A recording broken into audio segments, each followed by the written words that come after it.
Welcome to Christ in Me with Addie podcast. I'm your host, Addie Overla, and I am so glad that you're here.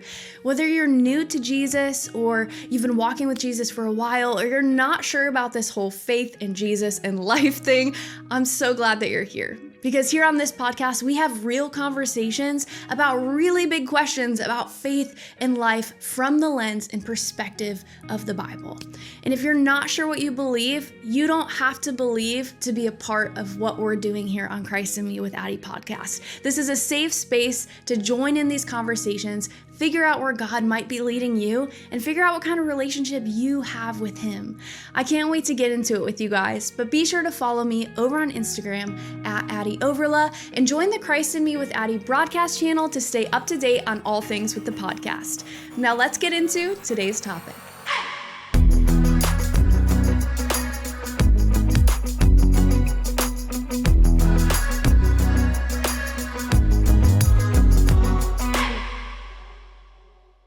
Hey everybody, and welcome back to Christ in Me with Addie. It's always so fun when I get to kick off a new season and just welcome everybody back. It feels like a family reunion, and we are back for season 2, which is also known as our summer season here on Christ in Me with Addie podcast. And if you're new, I just want to say welcome. If you're not sure how the structure kind of works around here, I'm just going to explain really quick. We have seasons 1, 2, and 3, so 3 seasons every year, and every season is 10 episodes long. So you are in for a treat because you are here for the very first episode of season 2 of this year. So I'm really excited to be kicking that off and to be just kind of gathering back together as we dive into summer. I hope you guys have some free time as you approach summer to where you can go on drives or trips with your family and turn on this podcast as you're traveling from destination A to B, and that you just have some free time to just kick back and enjoy summer, because I know for me, the summer season is always so restful, but it also prepares me for seasons of change. And that's kind of what today's topic is all about, is seasons of change. Here on this podcast, we have real conversations about faith, life, and the mess that is in between sometimes. So today we're going to dive into a topic that we all wrestle with at some point or another in our lives, and that's change. Whether we're moving cities, leaving a relationship, walking away from a church, walking away from a job, getting a new job, or just trying to grow into the new, latest, and greatest version of ourselves, change can be so unsettling. I know some people are like weird about the Enneagram. I know Jackie Hill Perry, she's amazing. But if you're not familiar with Jackie Hill Perry, I love her podcast. She believes that the Enneagram does have demonic roots. So take it with a grain of salt. I think that it's an interesting personality tool, but should never be used as our Bible. I'm an Enneagram 3. Which is the achiever. And that makes a lot of sense for me because everything I do in life, I try to put my full self, my full work ethic, everything into it.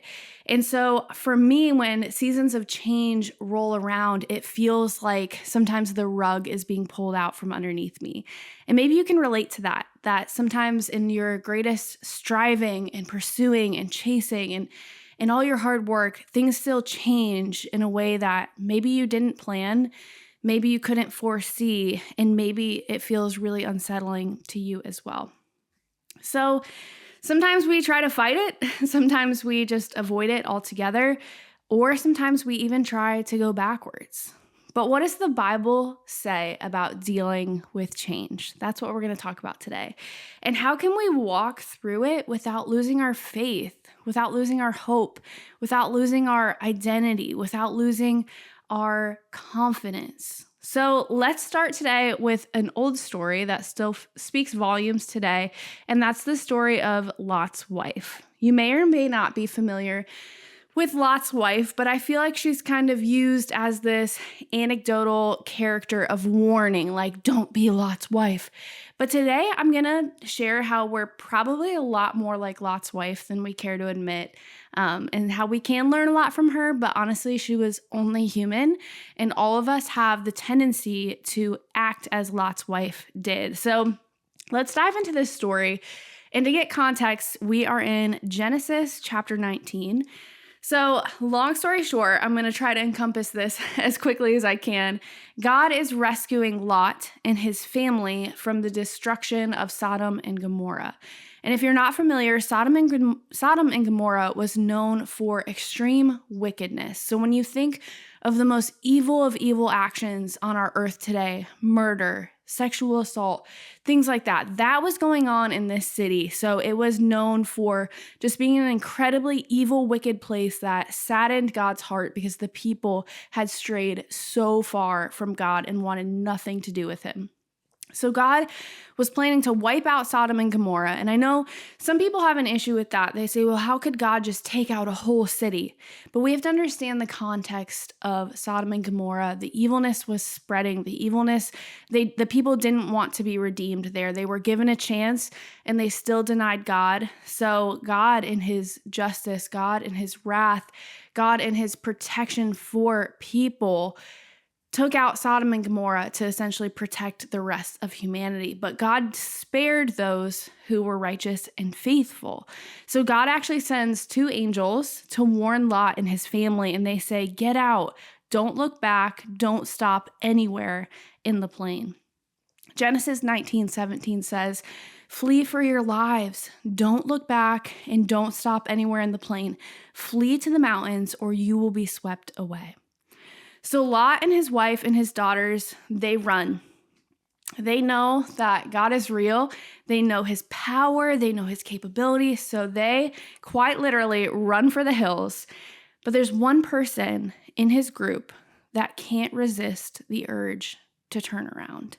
And remember, the angels said, flee for your lives and don't look back.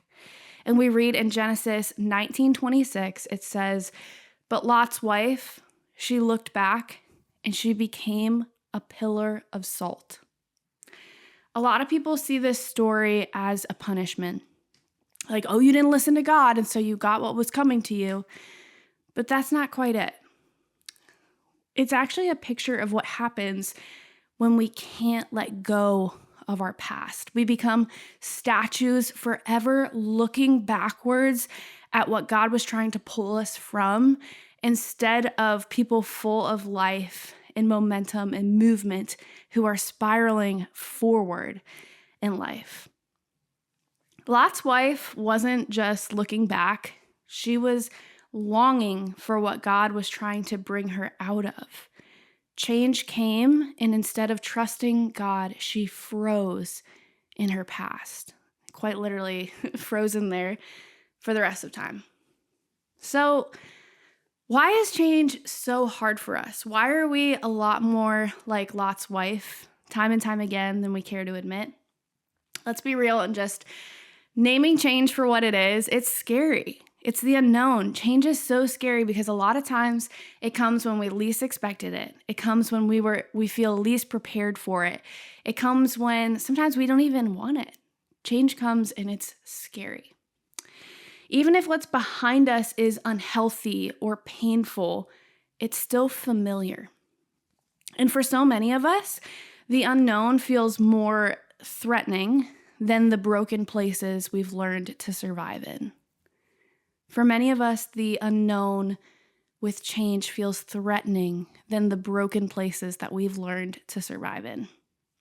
I know for myself, I can look back to so many broken places in my life where I was like, you know what, I'm fine here. Like, I'm just going to settle here. I can stay here. I can make this work because I'm in control here and I can manage this. Even if it's not God's best and even if it's maybe not what he has for me, it's a lot better to stay here than to face the change of the unknown, the change of how this could fall apart if I try to step outside of the systems that I've created.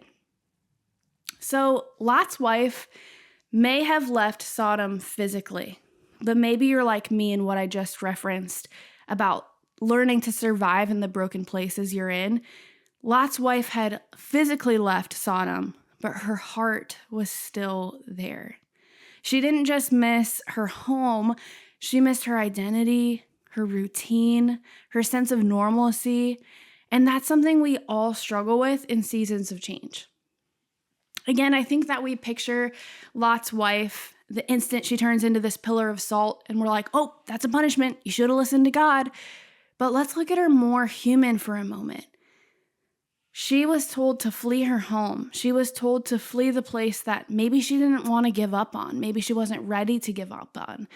And she looked back, reminiscent maybe of the home where her daughters were born, maybe of the market that she would go to every week to make meals for her family, maybe of the temple that she would visit where she worshiped God.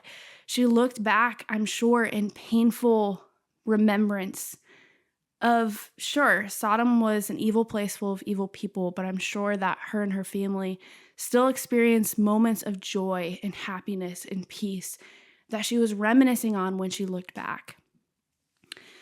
I recently picked up a new book, and I think that it's had a great perspective on looking back at past things, maybe not painfully, and then going into a downward spiral, but looking at them as growing points to where we can actually choose to spiral forward instead of backward. And so I wanted to share this book I've been reading.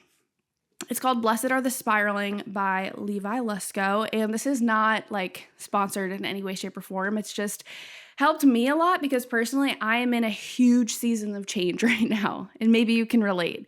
Maybe you just graduated high school and college is ahead and you're like, oh my gosh, this is so crazy.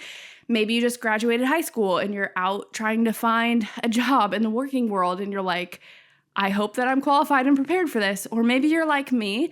I'm currently in my second trimester of pregnancy. I've never done this before. So crazy season of change for me. Just trying to figure out how to become a mom, with God's guidance every day. So whatever season of change you're in, I hope this book also encourages you. I'm going to link it down below in the show notes if you're interested in it. I'll put the link there for you guys. But in his book, Blessed Are the Spiraling, Levi Lusko talks about what it means to feel like your life is spinning. Maybe you feel like in this season of change, your life is spinning, your life is spiraling. But Levi challenges the thought of a downward spiral and says, maybe spiraling isn't you breaking down, but breaking through. I'm going to read that again because I wrote down some of the most impactful quotes that I've read so far. Maybe spiraling isn't you breaking down, but breaking through. So in his book, Levi challenges the idea that confusion or chaos is always bad. Sometimes spiraling is just your soul rearranging itself to make space for what God is doing. And I thought that was such a beautiful way to picture change. Your soul is simply just rearranging to make space for what God is doing.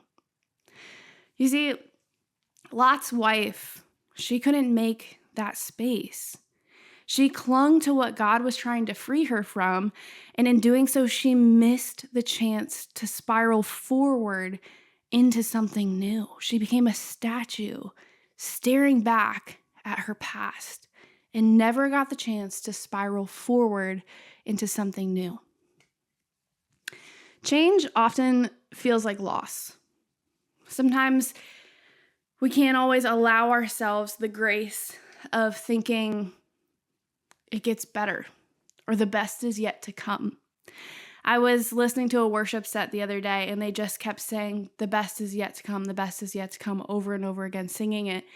And I felt my eyes like welling up with tears because I'm in a season of change that felt a lot like loss, that felt a lot like failure, that felt a lot like,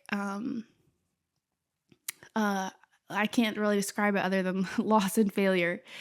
And so when I kept singing those words over and over, the best is yet to come, I felt tears well up in my eyes because I think that's what I wanted, but that's not what I believed in my season of change. And maybe you can relate to that. Change often feels like loss. But as Levi says, it can also be transformation in disguise. Change can be transformation in disguise. Spiraling doesn't always mean that you're out of control. It can mean that you're in the middle of a holy shift where God is about to do something radical in your life. I recently saw this quote that said, maybe God ruined your plans because your plans were about to ruin you. And I think that's something that's really hard to picture when things are going your way and you're like, yes, this is working out. This is how I had it all planned out. This is, what I prepared for. And then boom, you lose that job. And then boom, you have to downgrade your house when you thought the next one would be an upgrade. It's not a change that seems like a step forward to you. But maybe change and spiraling doesn't mean you're out of control. It just means you're in the middle of a holy shift. Hey there, I hope you're enjoying today's episode. I just wanted to take a second to remind you that if you're not subscribed to Christ in Me with Addie podcast, be sure to subscribe whether you listen through Apple Podcasts, Spotify, Google Podcasts, or whatever you use to listen to your podcast. This will put these episodes at the top of your feed so that you don't have to search Christ in Me with Addie podcast every time. It'll just be right there when you open up your phone.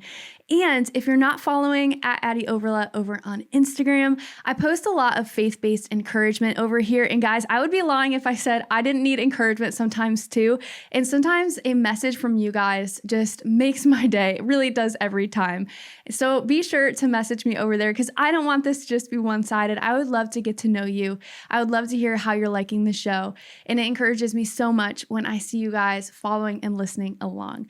Also, be sure to subscribe over on YouTube at Addie Overla. And I can't thank you guys enough for following along with Christ in Me with Addie podcast. We also have a broadcast channel over on Instagram, so you can stay up to date on all things Christ in Me with Addie podcast. Again, this show is really about John 3:30. He must become greater and greater, and I less and less. But with that being said, let's stay connected. Now back to today's episode. What's amazing about the story of Lot's wife that we shared in Genesis 19 is that God didn't just warn Lot and his family. He didn't just warn them and say, hey guys, this is about to happen, so you might want to make your way out and good luck. That's not what God said. God rescued them. He gave them a way out and a new beginning, a fresh start. And sometimes change, especially when it feels like loss or failure, you're like, I didn't ask for this fresh start. I didn't want this fresh start. I wasn't anticipating this fresh start. This fresh start feels a lot like rock bottom. This fresh start feels a lot like failure, but God was giving them a way out. Again, maybe the reason God brought change into your life is because the plans that you made for yourself, the plans that God ruined, it's because your plans were about to ruin you. Change, even when it's messy, is often an invitation to be rescued. Rescued from comfort zones, rescued from toxic patterns, rescued from stale routines, rescued from stagnant faith. And when we spiral, God doesn't shame us. God doesn't blame us. He meets us there. He doesn't say, figure it out. Or he doesn't say, if you look back, you're going to be a pillar of salt and then I can't help you then. No. He says, follow me. He gives us all the instructions. He gives us a way out, an invitation to be rescued. He doesn't shame or blame us. He simply just meets us there. So how do we deal with change in real life? I wish I had the answer. I really do. I wish I had the answer. How do we deal with change in real life without turning back? Man, if I had the answer to that, maybe I could have saved a lot of pain points in my life. But something that I can say about pain points in my life is that each one was necessary. Each one radically transformed me for the better, even if it hurt in the moment. And each one, genuinely, I look back and I say, yeah, God was there. Did I see some cities destroyed behind me and bridges burned? Absolutely. Is that the exit I wanted to make? Not quite. But I'm going to embrace this change as an invitation that God is spiraling me forward into something better, that He already has a rescue plan in place, and that I can choose not to spiral downward and picture this as rock bottom, but actually picture it as a holy shift that God is about to make in my life. So here are just some practical questions that I've been asking myself, and maybe you want to write these down and just process them with God. Again, I don't have the answers for you and your soul and your spirit and your life, but maybe these questions can help you bring them to God to where you can start to ask Him, like, God, where should I be directing my spiral forward? Or where are you directing my spiral forward? How can I shift my mindset from viewing this as failure to shift it to viewing it as an opportunity, to embrace the discomfort from change, to see it as an opportunity to be rescued and to step into something new? So here's a few questions to reflect on, and I highly recommend writing them down, or if you're driving, maybe just come back to this later and write them down in your prayer time with God. Journal about them. First question I would ask is, what is God asking me to walk away from? And I think sometimes, especially when it's something that we view as good, again, it could be a job, it could be a relationship, it could be buying a house, anything. What's something that God might be asking you to walk away from that you might not be picturing for yourself? We know God's plan is always greater, but sometimes it's really hard trusting that when we don't understand in the moment, when it doesn't make sense in the moment. And there's so many times that I'm so glad that I gave God my faith, even if I didn't have full understanding in the moment, because in hindsight, when I looked back, I was like, oh, I'm an idiot. That's what you were doing. And I just couldn't see it then. So what is God asking you to walk away from? Question number 2, what am I tempted to keep looking back at? What am I tempted to keep looking back at? I know for me, when I look back at the season of change that I'm in and what I was just taken out of, I've been asking God, why did that opportunity not work out? This had such great potential, God. God, why did this? God, why? And I keep replaying these conversations in my head. And I just picture Him like gently grabbing the sides of my face and saying, shh, child, like, it's going to be okay. I have a plan. Just keep your eyes on me. Don't look back. There's something else ahead for you, and that's okay. But if you're anything like me, maybe sometimes you have a hard time just letting go of the what ifs and if I just chose it this way, or if I had maybe just, and God's like, listen, let's just focus on the forward, spiraling forward, not spiraling in thought, clouding our brain, and preventing ourselves from moving forward, from constantly looking back the way that Lot's wife did. Number 3, is my resistance to change rooted in fear, comfort, or control? Is my resistance to change rooted in fear, comfort, or control? When I think about what's brought me forward in life, I can say what held me back absolutely was the fear of the unknown, fear of the future. My comfort. I'm like, no, God, I'm good right here. It's like when you're in a pool as a kid and maybe swimming without your floaties for the first time. I don't know why. I distinctly remember this in my childhood. We were in a pool that had like a pretty long, standing landing zone.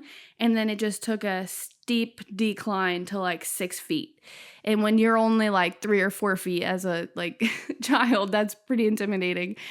And I just picture, myself as a kid. I loved to hang out on that little platform where I could stand, and I didn't need to go any further because, I was comfortable there. I got to still enjoy the pool and the sun and my family, but I didn't have to go into the deep end where it was scary and unknown. And I'm so glad that I grew the confidence to explore into the unknown, to go outside of my comfort zone, because you never know what else is out there if you're not willing to take that step.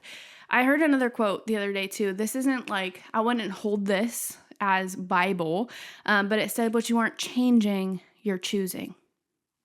And so are you choosing to remain comfortable, or are you willing to change the things that could potentially be greater if you just gave them to God? Which brings us to the third thing, control. What are you trying to control in your life instead of giving to God?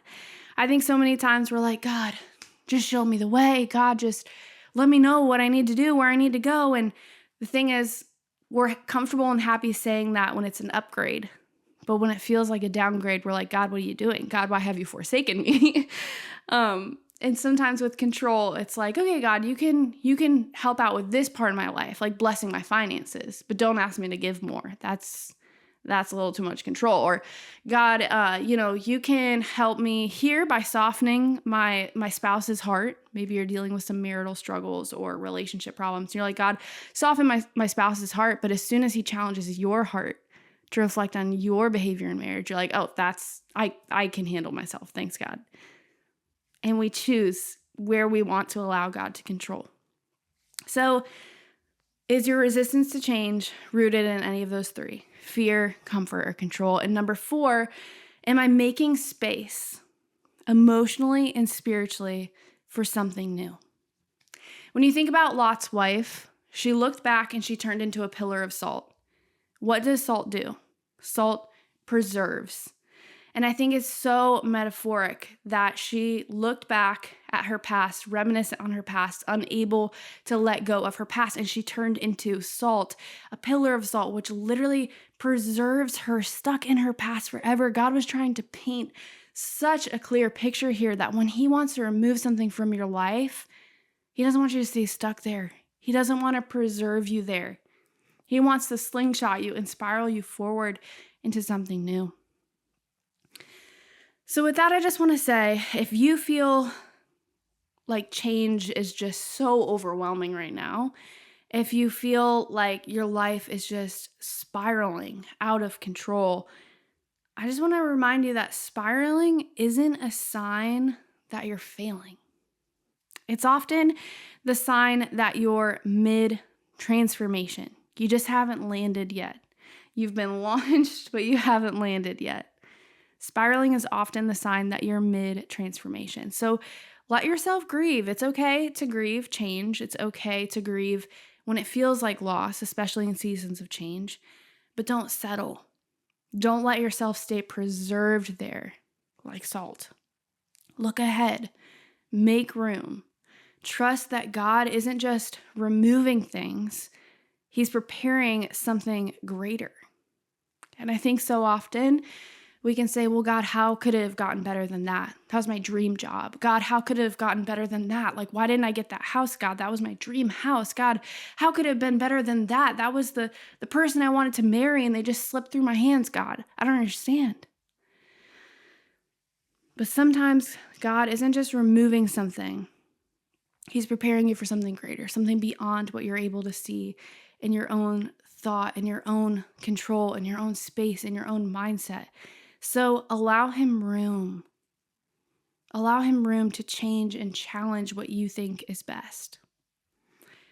Some final encouragement for you guys. I just want to leave you with this. This is Isaiah 43, 18 through 19. And if you're really struggling in this season of change, I hope that you'll write down this verse, maybe stick it to your mirror. I know you hear these things and you're like, that's so gimmicky. Or I know I heard a lot of people say that, like, just write it on your mirror, write it on a note, on your sticky note and put it on your fridge so you see it every morning.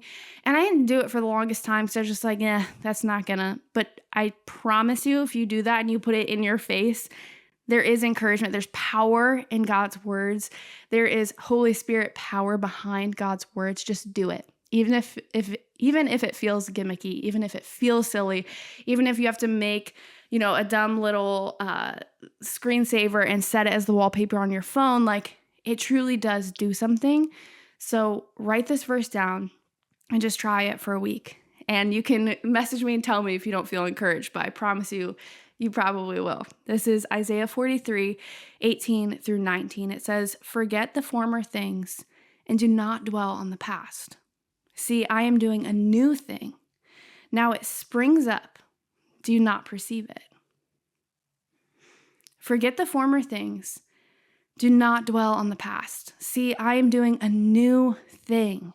Now it springs up. Do you not perceive it?" I love that verse, and it reminds us we can spring forward. We can spiral forward. God wants to do a new thing. He doesn't want to see you stay stuck and dead in your past. Even through seasons of shifting change, He's trying to provide a holy shift in your heart and in your mind. So friend, God is doing a new thing in your life. I know that to be true for myself, even as I'm navigating my season of change. And even if it feels like spiraling, even if you don't understand it yet, don't be afraid to release what's behind you. Sprinkle that salt like Salt Bae. Don't become the salt. So you can step into what God has ahead of you. Thanks for spending time with me today. This was just a short opening episode as we kick off season 2. If this episode encouraged you, please share it with a friend or tag me on Instagram. Screenshot this episode right now, tag me on Instagram. I'd love to repost it and just hear how these podcasts are moving in your life, how God is moving in your life through them, how it's encouraging you today, because truly, friend, that encourages me. What I'm sharing today is not just me speaking at you, and I hope you don't feel that way. It's me navigating seasons of change and learning and growth with God beside you. So truly, I hope you will reach out and that we can connect over on Instagram at Addie Overla, and I will see you guys next time for episode 2 of season 2 of Christ in Me with Addie.